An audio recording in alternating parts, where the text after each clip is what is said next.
চেষ্টা করব আপ্রাণ যাতে এদের অফিসিয়ালি বেল হয়। আটকানোর তো কোনো জাস্টিফিকেশন নেই। এখন আমি এইটা বুঝতে পারছি না যে সরকারের হঠাৎ করে এত বাংলাদেশের ওই যারা যে সরকার হিন্দুদের হত্যা করছেন তাদের প্রতি এত ভালোবাসা কেন দেখাতে হচ্ছে? আর কি এমন মামলা যার জন্য তুলে নিয়ে রাতে কাস্টাডিতে রেখে দিচ্ছে হচ্ছে মানে মহিলাদের, যাদের বাচ্চারা আছে তাদেরকে? কথাটা ইনি অন্য কারোর ব্যাপারে দেখাতে পারেন না। যত রাগ এনার হিন্দুদের উপরে, টার্গেট করো সরাসরি হিন্দুদের। সাধুদের কালকে পিটিয়েছে, তারা হসপিটালে ভর্তি, যা এখনো 5-7 জন এমন কন্ডিশনে আছেন তাদের হসপিটাল ছাড়ছে না। যে এই পরিস্থিতি তো আর 4 মাস পর থাকবেন, আপনি মুখ্যমন্ত্রী থাকবেন না, উত্তর দিতে হবে এসবের। বাংলাদেশে হিন্দু যুবকের খুনের প্রতিবাদে বিক্ষোভ দেখানোর সময় যে 19 জনকে গ্রেফতার করা হয় তাদের আজকে কোর্টে তোলা হচ্ছে এবং এই সময় আমরা দেখতে পাচ্ছি বিক্ষোভ চলছে, স্লোগানিং চলছে। আলিপুর কোর্ট লকআপের সামনে বিজেপি কর্মী সমর্থকরা তারা কিন্তু বিক্ষোভ দেখাচ্ছেন এবং যে সময় সেই 19 জনকে নিয়ে আসা হয় আমরা দেখতে পাচ্ছি গতকাল বঙ্গীয় হিন্দু জাগরণের বিক্ষোভের সময় কিন্তু রণক্ষেত্র হয়ে উঠেছিল বেগবাগান এলাকা এবং পুলিশের সঙ্গে ধস্তাধস্তি এবং সেই সময় কিন্তু কয়েকজন বিক্ষোভকারীরা আহত হয়েছিল, তাদের উপরে লাঠিচার্জ করা হয়েছিল। সেই ঘটনায় 19 জনকে গ্রেফতার করা হয় এবং আজকে যখন তাদের আলিপুর কোর্টে তোলা হচ্ছে সেই সংগঠনের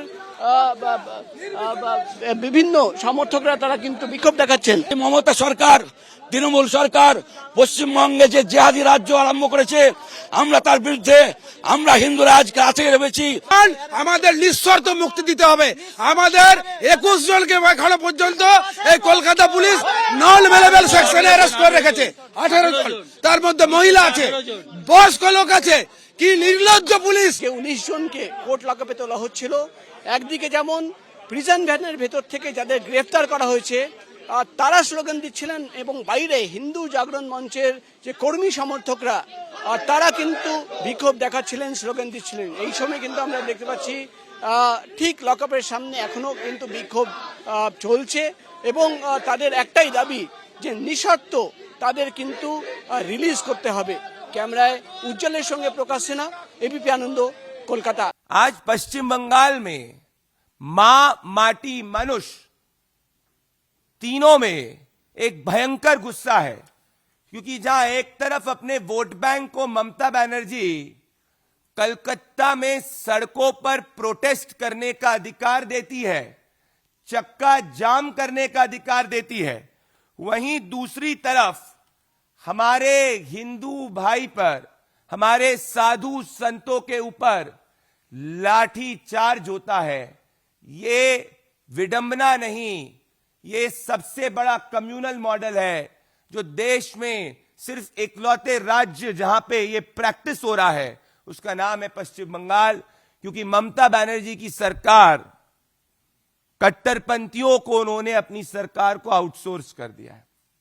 গতকালকে কলকাতায় বাংলাদেশ হাই কমিশনের সামনে যখন অশান্তি চলছিল তখন সঙ্গত কারণেই কলকাতা পুলিশ বাংলাদেশ হাই কমিশনের সামনে ক্লিয়ার করার জন্য ব্যারিকেডিং করে এবং অশান্ত জনতাকে রোখার জন্য ন্যূনতম বল প্রয়োগ করা প্রয়োজন সেটুকু করেছে।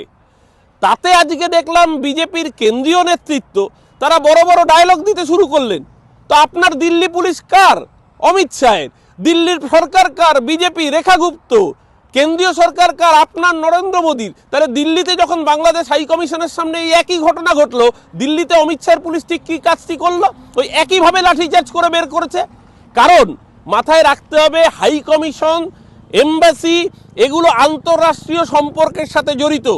আজকে বাংলাদেশ দূতাবাসের মধ্যে যদি কোনো অশান্তির আগুন হয় তাহলে তার জন্য মুখ পূর্বে ভারত সরকারের। এই সস্তার রাজনীতি করতে চাওয়া বিজেপি নেতারা না বোঝেন আন্তঃরাষ্ট্রীয় সম্পর্ক, না বোঝেন কূটনৈতিক দৌত্য, না রাখতে পারেন ভারতের সম্মান। এবিপি আনন্দ, এগিয়ে থাকে, এগিয়ে রাখে।